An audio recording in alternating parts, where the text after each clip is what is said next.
10th के बाद आपने साइंस और बायोलॉजी चूज किया। सुना था कि फिजिक्स टफ होता है और कि आपका बेसिक एक टाइम टेबल मॉर्निंग से लेकर रात तक का क्या रहे? शुरुआत में तो स्कोर्स इतने नहीं आते थे। स्कूल की टेस्ट में नहीं स्कोर कर पा रहे तो इंडिया में तो कैसे कर पाए? मैं सोशल मीडिया प्लेटफॉर्म्स पे इतनी एक्टिव नहीं थी। जिसको वाई पता होता है ना, वो अपने आप हाउ का पता लगा ही लेता। नमस्ते दोस्तों, आज के इस पॉडकास्ट में आप सभी दोस्तों का हार्दिक स्वागत। आज का ये पॉडकास्ट थोड़ा इंटरेस्टिंग इसलिए होने वाला है क्योंकि ज्यादातर स्टूडेंट का जो एक ड्रीम होता है नीट को लेकर कि मुझे डॉक्टर बनना है, तो आज हम जो स्टूडेंट के साथ डिस्कशन करने वाले हैं, नीट में एक ऐसा अचीव है जो बहुत सारे स्टूडेंट का कहीं ना कहीं ड्रीम होता है लेकिन अचीव बहुत कम कर पाते हैं।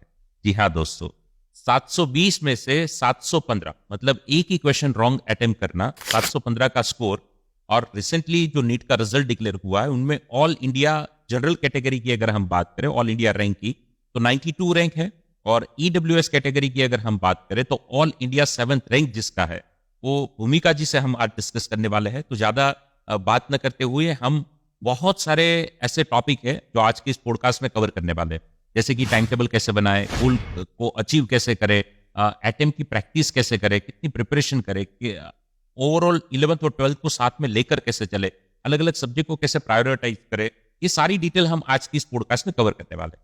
तो इस पॉडकास्ट को एंड तक जरूर आप देखिए, थोड़ा लंबा होने वाला है क्योंकि हम बहुत डिटेल में डिस्कशन करने वाले हैं ताकि हर एक स्टूडेंट को एक एक्सेस मिल सके। तो आइए दोस्तों, डिस्कशन की शुरुआत करते हैं भूमिका जी के साथ। भूमिका जी, आपका हार्दिक स्वागत है हमारे इस प्लेटफॉर्म में। और बहुत सारे स्टूडेंट अभी आपको ये देख रहे हैं और अपने मन में कहीं चल रहे क्वेश्चन का आंसर आपसे ढूंढने का प्रयास करते हैं, आपके जवाबों से ढूंढने का प्रयास करते हैं। तो सबसे पहले एक आपका थोड़ा बेसिक इंट्रोडक्शन अगर भूमिका जी आप शेयर करें तो आप क्या कहें? मेरा नाम भूमिका शेखावत है। मेरे फादर का नाम मिस्टर कृष्ण सिंह शेखावत है। वो एक टेक्सटाइल कंपनी में सर्विस करते हैं और मेरी मदर एक स्पेशल एजुकेटर है। राइट। और अगर बात करें ये सफर की, तो आपका ये जो स्कोर आया है, ये सफर की शुरुआत कहाँ से हुई? मतलब एक डॉक्टर बनना है, ये ड्रीम कब से बना और ये सफर की शुरुआत कब हुई? 6th-7th में मैंने सोचा था कि मुझे बायोलॉजी लेना है as a subject in 11th। फिर मैंने 10th में सोचा कि मैं नीट अटेम्प्ट करूंगी और डॉक्टर बनूंगी। राइट। 10th में आपका क्या स्कोर था? 10th में 98.2%। तो 10th में भी भूमिका जी टॉपर थी, 12th बोर्ड में भी टॉपर है और साथ में नीट में भी टॉपर है। भूमिका जी, जब आपने ये सोचा कि मुझे डॉक्टर बनना है, तो 10th के बाद आपने साइंस और बायोलॉजी चूज किया। शुरुआत में आपने क्या गोल बनाया था जब 11th साइंस की शुरुआत हुई? क्योंकि अभी मेजोरिटी न्यू एकेडमिक ईयर शुरू हो रहे हैं, तो बहुत सारे स्टूडेंट कहीं कनेक्ट कर पाएंगे। तो आपका शुरुआत से क्या गोल? 11th साइंस लिया था तो तब ऐसा मतलब सुना था कि फिजिक्स टफ होता है और फिजिक्स पे ज़्यादा फोकस करने की ज़रूरत पड़ती है। Right. तो मेरा बेसिक गोल था कि मुझे एक भी सब्जेक्ट को पीछे नहीं छोड़ना है। फिजिक्स, केमिस्ट्री और बायोलॉजी सबको साथ में करना है और सबको अच्छे से करना है। तो स्टार्टिंग गोल यही था कि सबको इक्वली टाइम दूं और इक्वली सबको प्रिपेयर करूं और बैकलॉग ना हो, सब टीचर्स के साथ कवर हो जाए। राइट। दोस्तों, मैं आपको बता दूं कि भूमिका जी सीबीएसई बोर्ड से है और सूरत से है। सूरत में वशिष्ठ विद्यालय आपने नाम सुना होगा, बहुत बड़ा कैंपस है। वो कैंपस से आज भूमिका जी ने ये अचीवमेंट प्राप्त किया है और हम डिस्कशन कर रहे हैं भूमिका जी के साथ। भूमिका जी, मुझे 715 आपने जो अचीव किए, तो आपका नीट को लेकर क्या गोल था और क्या शुरुआत में एक टारगेट आपने क्या बनाया था? शुरुआत में तो स्कोर्स इतने नहीं आते थे अच्छे।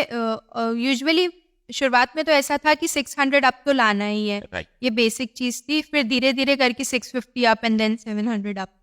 धीरे धीरे बढ़ते गए स्कोर तो होता है। Right. और साथ में जब शुरू हुआ, एक एक चैप्टर चलते हैं तो बहुत इजी लगता है कि नहीं यार ये तो इतना टफ नहीं, लेकिन जैसे ही अलग अलग चैप्टर का कॉम्बिनेशन, अलग अलग सब्जेक्ट का कॉम्बिनेशन होती है तो यात्रा धीरे धीरे टफ लगने लगती है। तो आपने क्या महसूस किया और उसको आपने कैसे मैनेज किया? शुरुआत में तो सब टीचर्स भी स्लोली पढ़ाते हैं और हमारा कोर्स भी स्लोली चलता है, तो आराम आराम से हम कवर कर पाते हैं।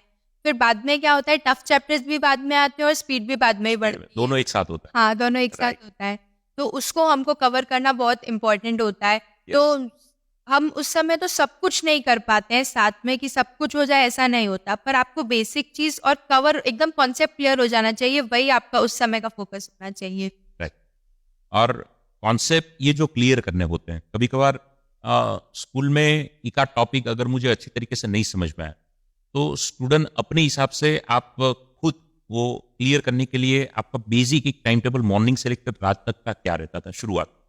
शुरुआत में तो जैसे स्कूल से आते थे, फिर थोड़ी देर रेस्ट करके खुद से पढ़ने की कोशिश करते थे। यूजुअली डाउट्स रहते नहीं थे, पर डाउट्स रहते थे जैसे उस दिन, तो अगले दिन उसको कवर करते थे, अगले दिन उसको पूछ लेते थे टीचर से। राइट। और दिन में अगर देखने जाए तो कितने घंटों की आपकी मेहनत होती होगी? 8 to 9 8 to 9 आवर। राइट। और स्कूल और ये प्रैक्टिस का टाइम निकाल के टोटल आप जो डेडिकेटेड स्टडी करते थे वो 8 to 9 hour. Self study. Self study 8 to 9। भूमिका जी, कहीं ऐसा हुआ कि आपने शुरुआत में जो गोल बनाया, धीरे धीरे आप मेहनत करने लगे, प्रैक्टिस करने लगे, जब स्कूल की वीकली मंथली जो टेस्ट होती है उनमें जब हमारा मनचाहा स्कोर नहीं निकलता तो कहीं हताश हो जाते हैं, थोड़े मायूस हो जाते हैं, या बैकअप माइंड में ये थॉट चलने लगते हैं कि यार ये अभी स्कूल में नहीं हो रहा तो नीट में तो कैसे होगा? राइट। तो ये थॉट प्रोसेस को आप कैसे मैनेज करते थे और क्या चल रहा था? क्योंकि बहुत सारे स्टूडेंट के दिमाग में यही क्वेश्चन चल रहा है कि यार हम स्कूल की टेस्ट में नहीं स्कोर कर पा रहे तो इंडिया में तो कैसे कर पाएंगे?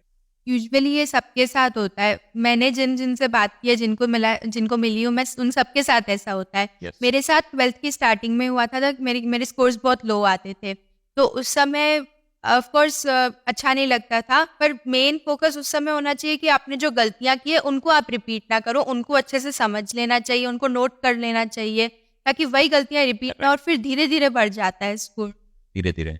तो पॉइंट ये है दोस्तों कि अभी न्यू एकेडमिक ईयर शुरू हुआ है, तो अभी अगर आपके स्कोर इतने अच्छे नहीं आ रहे तो कोई ज्यादा चिंता करने की जरूरत नहीं है। लेकिन भूमिका जी ने एक बहुत अच्छी बात बताई कि आप अपने आप का एनालिसिस करें, आप खुद देखे जाके और क्या कमी रह जाती है हर बार प्रिपरेशन में, वो खुद आप नोटिस करें और तब जाकर आप एक अच्छा स्कोर कहीं ना कहीं वो मुकाम हासिल कर पाते हैं। खास करके ये जो डिस्ट्रैक्शन की दुनिया है, और अभी तो और इनमें भी 11th में जो एक एज बनती है 11th-12th में, तो एक ग्रुप सर्कल, एक फ्रेंड सर्कल, ये सोशल मीडिया, तो आपने सबको कैसे मैनेज किया? आप कैसे दूर रहे और कैसे इन्वॉल्व रहकर भी दूर रहे? मैं सोशल मीडिया प्लेटफॉर्म्स पे इतनी एक्टिव नहीं थी, मैं बस व्हाट्सएप पे थी, इंस्टाग्राम, स्नैपचैट, फेसबुक, इन सब पे नहीं थी, और ना मेरा फ्रेंड सर्कल इतना बड़ा था कि मैं करूं, क्योंकि आपका गोल कुछ और है, फिर आप डिस्ट्रैक्ट हो, तो ये अच्छी बात।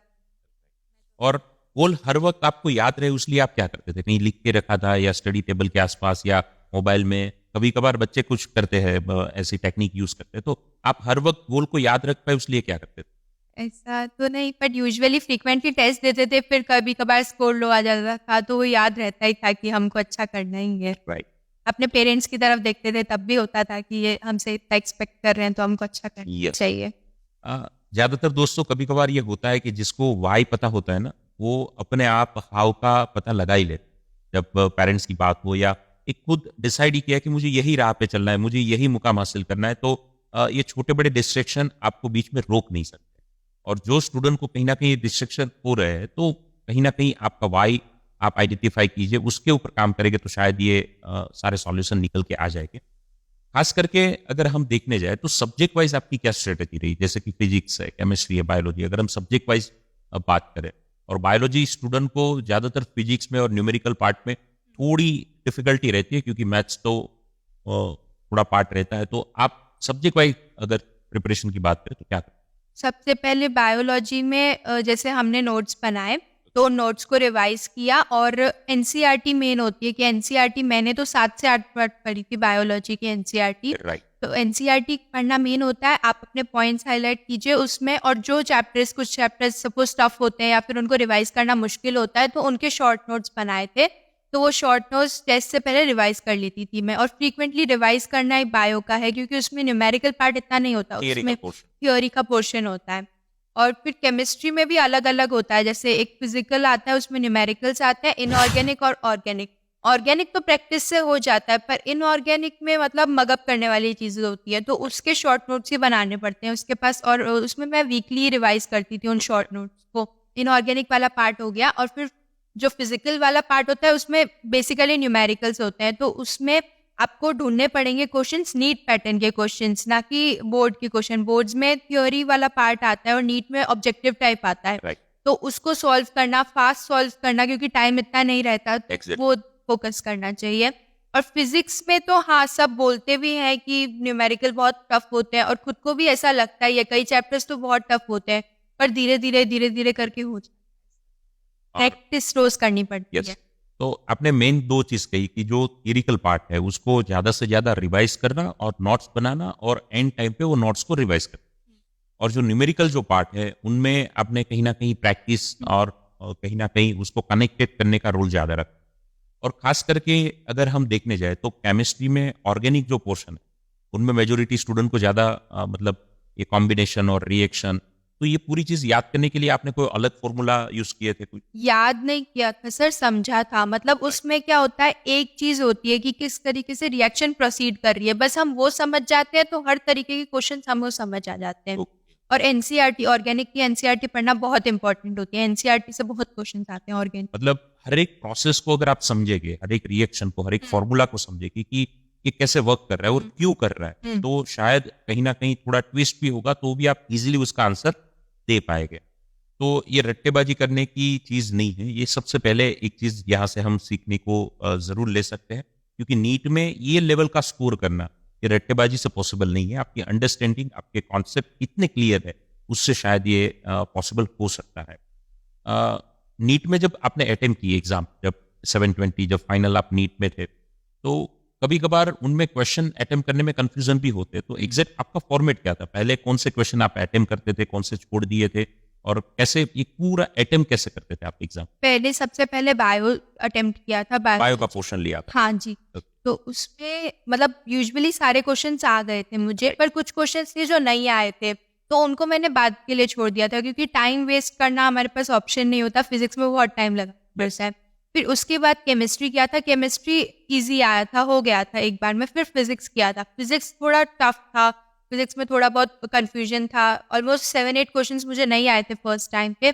फिर फिजिक्स में जितना आया उतना किया, फिर बायो कवर करके फिजिक्स वापस गए तो वापस आ गया। मतलब सब्जेक्ट की अगर प्रायोरिटीज की बात करें तो सबसे पहले आपने बायोलॉजी लिया, उसके बाद केमिस्ट्री पोर्शन लिया, उसके बाद लास्ट में फिजिक्स आपने रखा, राइट?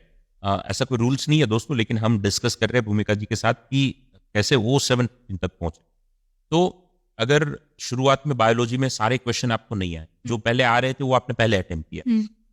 एक तो कैटेगरी होती है जो बिल्कुल आते ही नहीं है, मतलब देख के लगता है कि नहीं यार ये मुझे थोड़ा डाउट नहीं है, पर आते ही नहीं है। एक है डाउट वाला पोर्शन, और एक है कि 100% श्योर वाला पोर्शन। तो आपने पहले श्योर वाला पोर्शन कंप्लीट कर दिया, जो आते ही नहीं थी उसको छोड़ दिया, और जो डाउट थे वो भी छोड़ दिए थे शुरुआत? नहीं, उनको सर्कल करके मैंने अपना ऑप्शन मार्क कर लिया था, पर उनको सर्कल कर लिया था ताकि बाद में मैं चेक कर सकूं। राइट। तो एक बार सब्जेक्ट के राउंड कंप्लीट करने के बाद फिर से आप बायोलॉजी पे आए? हाँ, सारे की रिवाइज भी करना पड़ेगा। आपकी एक वर्ड की मिस्टेक के कारण पूरा क्वेश्चन आपका गलत हो सकता है, तो रिवाइज भी करना पड़ता है। रिवाइज। तो उनमें जो आपके कंफ्यूजन वाले पार्ट थे वो जब सेकंड टाइम आप राउंड लगा रहे थे तब आपने कंप्लीट किया? हाँ, तब क्लियर हो गए थे वो तब मुझे। क्लियर। से फर्स्ट टाइम में क्या होता है, हम बहुत फास्ट पढ़ते हैं, बहुत फास्ट करने की कोशिश करते हैं। Yes. पर सेकंड टाइम में हम जब आराम से पढ़ते हैं, देख के अच्छे से समझ के करते हैं, तो वो आ जाता है। राइट। और आपके तो ऐसे क्वेश्चन नहीं रहे, लेकिन ज्यादातर स्टूडेंट के ऐसे भी पोर्शन रहते हैं कि बिल्कुल आते ही नहीं, मतलब सेकंड वाले पार्ट में कंफ्यूजन क्लियर हो गया। अब मेरे पास जो 8, 10, 12, 15 ऐसे क्वेश्चन बचे हैं जो बिल्कुल आते ही नहीं है, मतलब मैं कुछ वहां पे तुक्का भी नहीं लगा सकता कि ए है या सी है। तो ऐसे क्वेश्चन को आपके एक्सपीरियंस के हिसाब से, आपने बहुत सारी प्रैक्टिस की है, तो क्या करना चाहिए एक स्टूडेंट? उनको छोड़ देना चाहिए, क्योंकि नेगेटिव मार्किंग होती है, तो रॉन्ग करके नेगेटिव मार्किंग लेने का तो ऑप्शन नहीं है। आपको अगर थोड़ा भी चांस लग रहा है कि हाँ मैंने कहीं पे पढ़ा है, कहीं पे मुझे याद आ रहा है ये, तो फिर भी अटेम्प्ट कर लेना चाहिए। पर अगर आप एकदम आपको समझ ही नहीं आ रहा है कि नहीं अब मुझे आता ही नहीं है, तो उसको छोड़ ही देना। 100। तो दोस्तों ये अटेम्प्ट कैसे करें, ये बहुत एक स्टैंडर्डाइज पैटर्न और बहुत सारी प्रैक्टिस करने के बाद भूमिका जी ने आपके साथ शेयर की है। तो आप भी जरूर इस पे प्रैक्टिस करें, और आप भी यही डायरेक्शन में अगर थोड़ी बहुत प्रैक्टिस कर लेंगे तो आपको भी बहुत सारा बेनिफिट हो सकता है। जब बात आती है 12th की शुरुआत की, तो नीट एक ऐसा समुद्र है सिलेबस का कि 11th को भी साथ में लेकर चलना, 12th को भी। 11th तक तो स्टूडेंट कहीं अगर डे टू डे वर्क कर रहा है तो पॉसिबल है, लेकिन 12th में आता है तो एक 12th का भी डे टू डे करना है, उनमें ही टाइम कम पड़ रहा है, तो साथ में 11th को लेकर चलना। तो ये आपने कैसे मैनेज किया? 11th में 11th कर लिया था, बैकलॉग नहीं छोड़ा था, 11th में ही हो गया था। फिर 12th में तो 12th ही किया था सर, क्योंकि 11th साथ में करेंगे तो इतना कुछ पॉसिबल नहीं होता। 12th फटाफट दिवाली से पहले कंप्लीट कर लिया था। 12th मतलब जल्दी कंप्लीट कर लिया था, उसके बाद वापस 11th रिवाइज था। राइट। साथ पोर्शन में। हाँ। राइट। तो ये चीज़ है, पर ये बेनिफिट आपको तभी होगा जब 11th आपने प्रॉपर किया होगा, प्रॉपर किया होगा, राइट। तो आप भी ये चीज़ जो 11th में अभी स्टूडेंट्स आए, न्यू एकेडमिक ईयर जो शुरू हुआ है, जो भी करे उसको आप इतना बेस्ट करें, क्योंकि 12th पे वो आपको इतना ही हेल्प करने वाला है। आपका 12th का पोर्शन जब कंप्लीट होगा उसके जब स्टूडेंट प्रिपरेशन करने लग जाते हैं, मैंने कभी कभार देखा है बहुत सारे वीडियोस में स्टूडेंट कमेंट भी करते हैं, मेरे जब प्रोग्राम्स होते हैं उनमें भी स्टूडेंट कभी कभार ये पूछते हैं, मन तो बना लेते कि नहीं यार मुझे भी, जैसे आपने मन बनाया था कि मुझे डॉक्टर बनना है, मुझे ये स्कोर तक पहुंचना है, गोल तो हर कोई स्टूडेंट क्रिएट कर लेता है, नहीं होता तो ऐसे इंटरव्यू या मोटिवेशन वीडियो देख के उसके थॉट प्रोसेस से बन जाती है। लेकिन बात आती है कंसिस्टेंसी की, ये डेली ये एनर्जी, डेली ये मोटिवेशन, ये आप कैसे मैनेज करते सर एक्चुअली क्या होता था कि कभी कभार थक जाते थे, कभी Yes. फ्रेंड्स बाहर जा रहे हैं तो उनके साथ बाहर जाने का मन भी Right. करता था। Yes. पर नहीं, जब आपके स्कोर्स आपके सामने होगी, अभी एक्चुअल स्कोर हमारा क्या है और हमें कहाँ जाना है, तो वो रोज देख के रोज मोटिवेशन मिलता ही रहता था कि नहीं इससे तो आगे बढ़। और जब आप डिप्रेस होते थे, मतलब डिप्रेस इन द सेंस कि ओवर थिंकिंग में, थॉट प्रोसेस में, अपने आप में सेल्फ डाउट में होना कि यार होगा नहीं होगा, होगा नहीं, अंदर एक अंदरूनी युद्ध जब चलता है, तो उस समय आपके लिए एक मोटिवेशन का सोर्स क्या रहता था? आप कैसे बाहर आते थे वहां तो से? हम मेरी मदर मुझे मतलब मेरी मदर सिखाती थी कि कोई बात नहीं, जो होगा अच्छा ही होगा, जो हमारे साथ होता है वो अच्छे के लिए ही होता है। तो वो Okay. धीरे धीरे उनकी बात। Right, right. तो पेरेंट्स का एक बहुत बड़ा रोल रहा ये सब, और साथ ही साथ आपके और कोई फैमिली मेंबर का सपोर्ट ये पूरी यात्रा में रहा हो, और स्पेशली अगर आप शेयर करना चाहें तो? मेरे अंकल वो मुझे कॉल करके समझाते थे कि हो जाएगा, सब हो जाएगा, अच्छा कर रही हो, तुमने 12th में भी अच्छा किया, तुमने 10th में भी अच्छा किया, हो जाएगा। और फिर मेरे नेबर्स भी थे, वो भी मुझे बहुत। तो एक ये जो एटमॉस्फेयर है वो आपको कहीं ना कहीं एक एनर्जी प्रोवाइड करते थे, फैमिली का एटमॉस्फेयर, मदर, फादर, अंकल, और अड़ोस पड़ोस में भी एक पता रहता है कि भाई आप प्रिपरेशन कर रहे हैं, तो आपको थोड़ा बहुत एक पॉजिटिव अफर्मेशन, एक मोटिवेशन, एक अच्छे सेंटेंस, अच्छे एग्जाम्पल शेयर करते हैं, तो हमें एक मोटिवेशन मिलता है। जब एक चीज आपने बीच में बहुत अच्छी शेयर की कि फ्रेंड सर्कल बाहर जा रहे हैं, पार्टी या कोई ना कोई मूवी, सीरियल, सीरीज, एपिसोड, और 11th-12th के स्टूडेंट तो रिसर्च के टाइम में भी कहीं ना कहीं सीरीज की बात कर रहे हैं, एपिसोड की बात कर रहे हैं, तो कभी कभार हमें लग रहा है कि यार हम कौन से अलग ग्रह में रह रहे हैं, हमें तो कुछ पता ही नहीं है, मतलब ये कहाँ क्या चल रहा है, कौन सी मूवी सुपरहिट हो गई, कौन सा नया सॉन्ग आ गया, तो ये कभी कभार लगता है। तो आप क्या करते थे? क्योंकि ये बहुत सारे स्टूडेंट को ये फील हो रहा है कि यार हम मिस कर रहे हैं, हम रह जाएंगे, तो वो स्टडी को साइड में रख के थोड़े बहुत एपिसोड, सीरियल, सीरीज में चले जाते हैं और वहां से बाहर नहीं आते। तो आपने एक कंट्रोल रखा, आपने एक कंट्रोल किया, तो ये आप सीक्रेट अगर शेयर कर सके तो स्टूडेंट के साथ। मैंने अपनी पूरी प्रिपरेशन के टाइम पे एक भी मूवी, एक भी सीरीज नहीं देखी ओह, थी, राइट, क्योंकि मेरे फ्रेंड्स भी मुझे बोलते थे कि तुमने ये देखा, ये बहुत अच्छा है, ये तो देख लो, Exactly. इतनी देर का ही है। पर आपके पास टाइम ही नहीं होता कि आप 3 घंटे बैठ के उसका टाइम वेस्ट कर दीजिए अपना, क्योंकि इतना कुछ पढ़ने को होता है, तो वो टाइम रहता ही नहीं है। अगर आप अपने ऊपर अपना बस इतना ध्यान रखें ना आप, कि आपका कितना पढ़ना बाकी है और कितना क्या है, तो आपको टाइम मिलेगा ही नहीं, क्योंकि पढ़ना ही इतना बाकी रह पढ़ना। जाता है। मतलब अपने आप का ट्रैकिंग आप तो हाँ। अगर करते रहे कि where you are and where you want to go, ये दोनों के बीच का जो फासला है वो कहीं ना कहीं आपको सोने नहीं दे। मतलब ये मूवी सीरियल की तो बात की बात है, आपको अलार्म भी रखना नहीं पड़ेगा, उससे पहले ही आप जल्दी उठ जाएगा अर्ली मॉर्निंग। बात निकले तो मुझे याद है बहुत सारे स्टूडेंट ये पूछते हैं कि अर्ली मॉर्निंग रीडिंग बेस्ट है कि लेट नाइट का रीडिंग, तो आप कौन सा प्रीफर करते मैंने 11th में लेट नाइट तक की है पढ़ाई, और 12th में मैं सुबह जल्दी उठने लग गई थी। हैं? राइट, तो मतलब दोनों आपने ट्राई कर लिया और दोनों कहीं ना कहीं रिजल्ट दे रहे हैं। हाँ। तो अब आपको तो चिंता करने की दोस्तों जरूरत ही नहीं है, क्योंकि लेट नाइट में भी रिजल्ट निकलता है और अर्ली मॉर्निंग में भी आपको रिजल्ट निकलता है।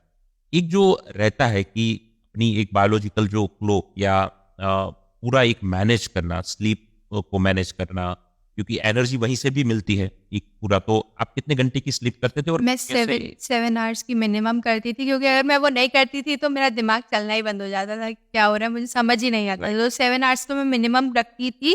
और फिर जैसे सपोज कभी कभार हो जाता था कि टाइम नहीं मिलता था, 5 घंटे 6 घंटे, तो इट्स ओके कभी कभार, पर रेगुलरली तो मैं 7 आवर्स की स्लीप लेती 7 थी। घंटे की आप स्लीप लेते ही, और बिफोर एग्जाम कुछ टाइमिंग कुछ कम ज्यादा? नहीं नहीं, बिफोर एग्जाम तो मैं इनफैक्ट ज़्यादा स्लीप लेती थी, क्योंकि एग्जाम में आपको अच्छे से फोकस रहना है, तो उसके पहले अपना फोकस नहीं खो देना है। और जब आप बिफोर एग्जाम एंड टाइम में जब फास्ट प्रिपरेशन का टाइम था, तो इनमें ज़्यादा आपने पेपर अटेम्प्ट किए थे या रिवीजन पे ध्यान दिया था या कौन सी स्ट्रेटेजी आपने अपनाई? हाँ, पेपर अटेम्प्ट किए थे सर ज़्यादा, क्योंकि रिवीजन उसी से हो जाता था। मैं रोज़ ऑलमोस्ट 1.5 महीने के लिए रोज़ 2 पेपर करती। ओके, लास्ट 1.5 महीने में, हाँ, राइट। तो मतलब कहीं न कहीं देखने जाए तो 90 प्लस पेपर आपने सॉल्व किए, हाँ। 100 के आस-पास। हुँ।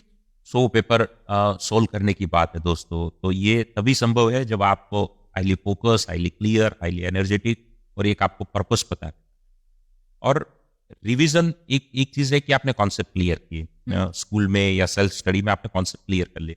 लेकिन पर्टिकुलर आपका रिवीजन का क्या टाइम टेबल रहता था और रिवीजन आप कैसे करते थे? स्कूल में जैसे सपोज़ जो नोट्स हमने टीचर्स ने, फैकल्टीज़ ने हमको दिए, वो नोट्स सबसे पहले आके रिवाइज़ करती थी, फिर क्वेश्चंस करती थी, प्रैक्टिस करती थी। जितने ज़्यादा क्वेश्चन करेंगे उतनी ज़्यादा प्रैक्टिस होगी। सिर्फ पढ़ने से तो नहीं होगा, क्वेश्चंस की प्रैक्टिस तो करनी ही पड़ती है। तो वही करती थी मैं, क्वेश्चंस की प्रैक्टिस ही ज़्यादा करती थी। तो रिवीजन में सबसे बड़ा रोल जो था वो प्रैक्टिस का ही था। हुँ।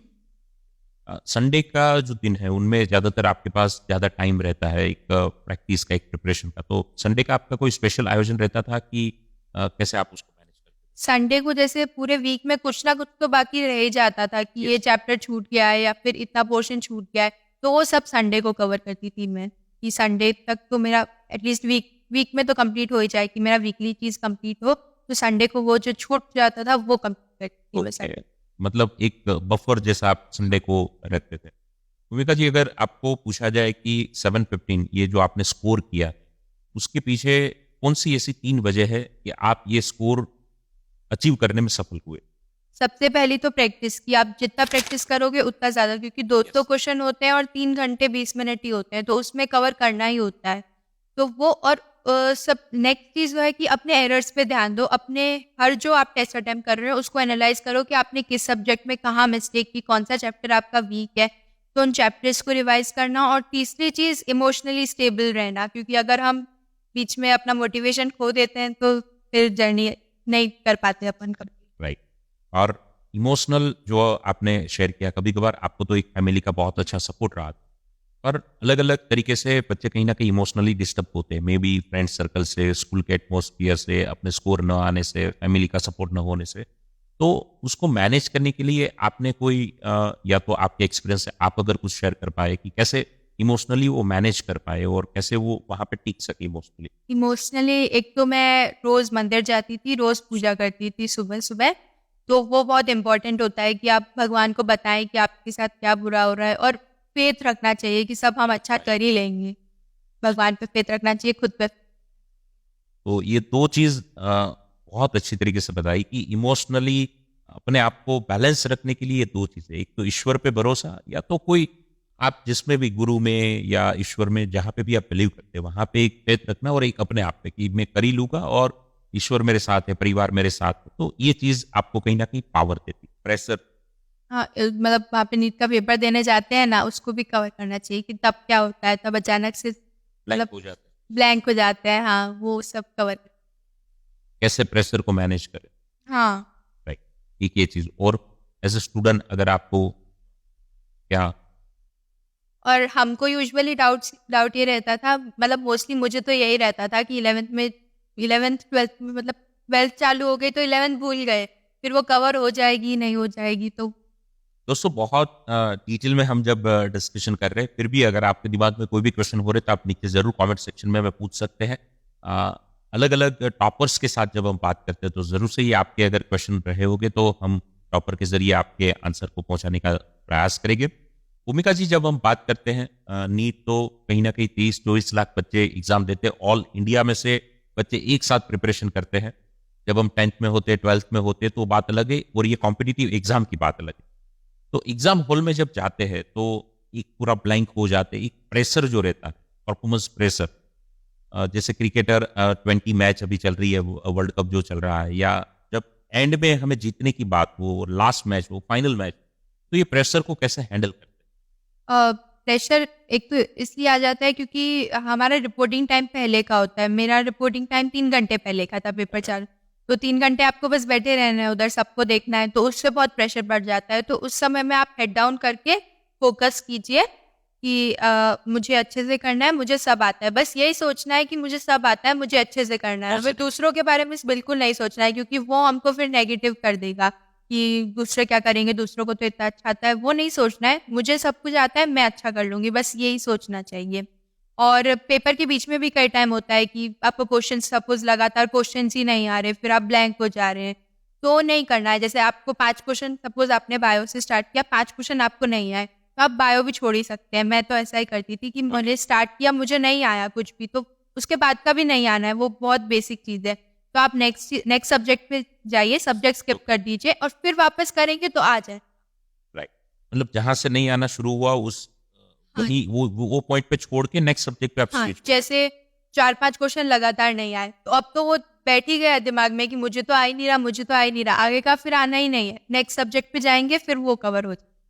आगे का आता होगा फिर भी आपको नहीं आएगा, हाँ, क्योंकि फिर वो भी माइंडसेट बन गया कि हाँ। मुझे नहीं आता, टफ है टफ है। हुँ, ओके, तो सब्जेक्ट आप स्विच कर लेते हैं और वहां पे अगर बैक टू बैक क्वेश्चन आते हैं, वो अगर माइंडसेट आपका बन गया तो ये भी अपने आप हो आ जाए। तो दो चीज आपने भूमिका जी शेयर की। एक तो बिफोर एग्जाम अपने आप को सेल्फ मोटिवेट करना, सेल्फ अफर्मेशन देना, पॉजिटिव सोचना, पॉजिटिव माइंडसेट क्रिएट करना। और सेकंड चीज, during the exam at a time of attempt, जब आपको क्वेश्चन नहीं आते तो उसको आप कैसे मैनेज करें और नेक्स्ट सब्जेक्ट पे कैसे स्विच। ये दो चीज अगर आप करेंगे तो ये प्रेशर को आप जरूर हैंडल कर पाएंगे। प्रेशर, एक तो एक एग्जाम की हमने बात की, बिफोर एग्जाम बहुत सारे प्रेशर हमारे ऊपर होते नहीं है, पर हम ऐसे सोच लेते कि ये हमारे ऊपर प्रेशर, जैसे कि एक फैमिली का प्रेशर, एक्सपेक्टेशन का, कि हम उसके एक्सपेक्टेशन में कहीं सही साबित होगे कि नहीं होगे। स्कूल को अगर हम अच्छा स्कोर कर रहे हैं, प्रैक्टिस में भी अच्छा स्कोर कर रहे हैं, तो स्कूल को भी एक उम्मीद होती है, एक एक्सपेक्टेशन होती है, परिवार को होती है। तो ये पूरी उम्मीदों का जो एक बोझ है वो हमारी पढ़ाई पे पड़ता है, तो उसको आप कैसे मैनेज करें? हमें उसके बारे में सोचना ही नहीं चाहिए, हमें बस अपने बारे में सोचना चाहिए कि मैं कर सकती हूँ, मुझे यस। करना है बस। तो जब वो सोचेंगे धीरे-धीरे, और सबसे पहले तो छोटे गोल बनाने चाहिए, ऐसे अचानक से शुरुआत करते ही एम्स दिल्ली का गोल बना लेंगे तो नहीं हो पाएगा। राइट। धीरे-धीरे छोटे-छोटे गोल बना के उनको कवर कर के धीरे-धीरे करना चाहिए। भूमिका जी, ये 2 साल की सफर में कहीं ऐसा हुआ कि आपका स्कोर जब अटेम्प्ट कर रहे थे तो बहुत डाउन आया और आपने ये फील किया, तो ये सिचुएशन अगर आप शेयर कर सके, क्योंकि बहुत सारे स्टूडेंट के साथ ये होता है, लेकिन आप वहां से ऊपर गए और बहुत सारे स्टूडेंट वही रुक जाते हैं या तो वहां से डाउन जाते हैं, तो एग्जिट वो सिचुएशन पे आपने क्या किया? मेरे साथ 12th की स्टार्टिंग में ही हो गया था। टेस्ट आने लगे थे, 1-2 टेस्ट में अच्छे मार्क्स आए, फिर मार्क्स गिरने लगे। तो उसके बाद तो बहुत स्ट्रेस हो गया कि अब तो लगातार गिरते ही जा रहे हैं, अब क्या होगा, आगे क्या होगा? पर कुछ नहीं, उसमें उस समय फिर क्या करते हैं हम, एक टेस्ट के बारे में सोचते हैं कि अब बेकार गया, तो दूसरा भी खराब चला जाता है उसके माइंडसेट के यस। कारण। तो हमको हमारे एरर्स पे फ़ोकस करना चाहिए कि मैंने क्या गलती की और अगली बार मुझे ये गलती तो नहीं करनी है, रिपीट नहीं करनी है मेरी मिस्टेक्स। वो सोचना चाहिए और ये सोचना चाहिए कि ठीक है, मिस्टेक करना हम कर सकते हैं, कोई बात 1-2 क्वेश्चन। राइट, तो कभी कभार हो जाता है ऐसे, लाइट पार्ट में रहकर भी आप वहां से आगे जा सकते हैं। एक चीज तो है दोस्तों कि जैसे भूमिका ने शेयर की कि मेरे साथ भी ऐसा हुआ, आपके साथ अगर हो रहा है तो उनमें कोई अलग आपके साथ कुछ हो रहा है ऐसा नहीं है, आप भी 715 या 720 तक पहुंच सकते हैं। लेकिन मुद्दा ये है कि ये सिचुएशन पे आप क्या सोच के आगे बढ़ते हैं, वहीं रुक जाते हैं या वहां से पीछे चले जाते हैं, तो ये चीज मैटर करते हैं। जैसे भूमिका जी ने वहां से अपने आप को एनालिसिस किया, अपनी मिस्टेक को आइडेंटिफाई किया और वहां से आगे बढ़े। ये पूरी प्रोसेस में कंपटीशन का माहौल भी बहुत मैटर करता है, तो उसके लिए आप क्या कहेंगे? एक कंपटीशन, अंदर अंदर कंपटीशन, या तो अपने आप से कंपटीशन, अपने आप के खुद के रिकॉर्ड बनाना, तोड़ना, तो ये कंपटीशन का महत्व क्या रहता है? सबसे पहले तो खुद से रहता है कि हमने जो पिछली बार मिस्टेक्स की वो तो हमको रिपीट नहीं करनी है, और जो पिछली बार स्कोर किया था उससे ट्राई करेंगे कि इस बार अच्छा ही करें, गिरे ना हम। और अगर हो जा रहा है कि नहीं हो पा रहा तो भी इतना बुरा नहीं मानना चाहिए, हमें मेहनत करती रहनी चाहिए, उससे हो जाएगा। और फिर सबके साथ भी कंपटीशन होता है, आपकी क्लासमेट्स के साथ, तो एक तो हाँ, वो हेल्पफुल होता है क्योंकि हम ऐसा प्रेशर नहीं लेना होता है उस समय, हम ऐसा सोच सकते हैं कि उसके इतने आ रहे हैं तो मैं भी कर सकती हूँ, मैं भी तो उसी के साथ पढ़ती हूँ। और हमको ये नहीं सोचना चाहिए कि वो तो कर रहा है, मैं तो कर ही नहीं पाऊँगी, ऐसा भी नहीं सोचना चाहिए। और हमें उस समय क्या होता है, अपनी रैंक आइडेंटिफ़ाई हो जाती है कि हम इतना कर पा रहे हैं अभी और हमारी रैंक क्या बन रही है, तो उससे हमारी रैंक बढ़। आप हर दिन एक डिसाइड कर लेते कि मुझे रात को सोने से पहले इतना कंप्लीट करके सोना है, सब्जेक्ट वाइज आप टारगेट बना लेते थे कि क्या करते थे? हाँ, सब्जेक्ट वाइज की आज जितना कराया है उतना तो मुझे कंप्लीट करना ही है, उसकी प्रैक्टिस कर लेनी है क्वेश्चंस की, उसकी मॉड्यूल लगा लेनी है और एनसीईआरटी पढ़ लेनी है, वो एक बेसिक। मतलब आज जितने भी टॉपिक अलग अलग सब्जेक्ट में जो लर्न किए हैं उसका कॉन्सेप्ट क्लियर कर लेना, उसकी नोट्स, उसकी एनसीईआरटी, उसकी पूरी तरीके से डिटेल मुझे ले ले। तो उसके बाद बाकी के टाइम में आगे का पीछे का और रिवाइज करना कि इनमें ही टाइम खत्म हो जाता था। उसमें टाइम खत्म हो जाता ओके, तो एक चीज ये निकल के आ रही है कि आप डे टू डे भी अगर कर पाए, आज जितना हुआ उतना अगर आप कंप्लीट कर पाए तो भी आप एक अच्छा स्कोर कर सकते हैं। राइट दोस्तों, साथ ही साथ हम भूमिका जी के साथ ये भी डिस्कशन कर रहे हैं, रिवीजन की बात हमने बताई, नोट्स की बात बताई, एक पेपर अटेम्प्ट कैसे करते हैं वो भी हमने जाना। दोस्तों, एंड पार्ट की ओर हम आगे बढ़ते हैं और थोड़े एक तो वेरी इंपॉर्टेंट क्वेश्चन जो आपको भी बहुत हेल्प करने वाले हैं, ऐसे क्वेश्चन।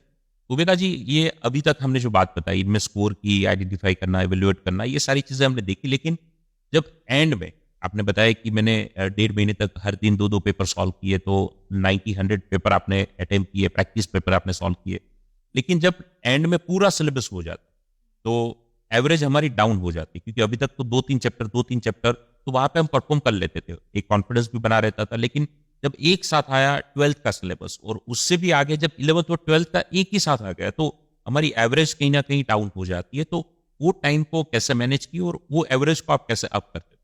सबसे पहले तो जो चैप्टर्स मुझे लगते थे कि टफ है, मुझे याद नहीं रह रहे थे अच्छे से, तो उनके शॉर्ट नोट्स बना के रखती थी मैं और उसको अच्छे से रिवाइज करती थी। फिर बाकी चैप्टर्स तो ऑलमोस्ट आ जाते हैं आपको, जैसे जो समझने वाली चीज़ें होती है वो तो आ जाती है, जो रटने वाली होती है वही बाकी रहती है, तो उनको शॉर्ट नोट से रिवाइज कर सकते थे। एंड नेक्स्ट होता था कि आपको जैसे कंप्लीट सिलेबस टेस्ट चालू होता है तो अचानक से सब कुछ आ जाता है, तो ये कहाँ से आ गया, वो कहाँ से आ गया, ऐसा भी लगता है, फील होता है। तो हमको जो मिस्टेक्स कर रहे हैं हम उसको, जैसे सपोज एक चैप्टर में मैंने दो मिस्टेक कर दी, तो मुझे ये समझ आ गया कि मुझे वो चैप्टर का या तो ये टॉपिक याद नहीं है, वो पूरा चैप्टर रिवाइज करने की जरूरत है, तो उस चैप्टर वाइज चलना पड़ता है, फिर धीरे धीरे करके स्कोर्स बढ़। ओके, तो कौन से टॉपिक या कौन से चैप्टर में प्रॉब्लम है वो आइडेंटिफाई करके उसको पकड़ के अगर उसको रिवाइज करे और वो प्रॉब्लम को सॉल्व करे तो बात बन सकती है और वहां से आप एक स्कोर को आगे ले जा सकते हैं। ये बहुत अच्छी स्ट्रेटेजी भी हो सकती है दोस्तों आपके लिए भी।